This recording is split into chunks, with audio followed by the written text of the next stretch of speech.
අහලා තිබුණා ජීවිතේට අපි බාධකෙනකොට කොහොමද ඒවට මුහුණ දෙන්නේ කියලා. මොකද ඇත්තටම බාධකයක් කියලා කියන්නේ? බාධකය කියලා කියන්නේ අපි යම්කිසි දෙයක් අපේ හිතින් තදින් අල්ලගෙන ඒ ගැනම හිත හිටියොත් ඒ ගැනම හිත දුක් විඳොත් අපිට ඒක පීඩාවක් එනවා. අන්න ඒ වගේ දේවල් තමයි බාධක කියන්නේ. උදාහරණයක් විදිහට ගන්න පුළුවන්.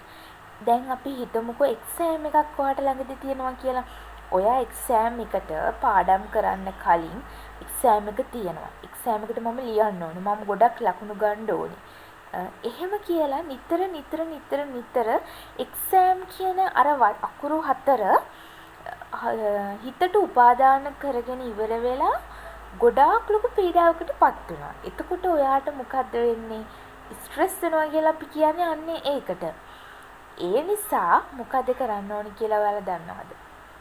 මීඩියේෂන් කියන කාරණේ ඉතාම වැදගත් ජීවිතේ අපි ඉස්සරහට යද්දී. අපි දන්නවා කෙනෙක්ගේ කායික ශක්තිය විතරක් නෙවෙයි මානසික ශක්තිය තමයි අපිව ඉස්සරහට ගෙනියලා ශක්තිමත් පුද්ගලයෝ නිර්මාණය කරන්නේ.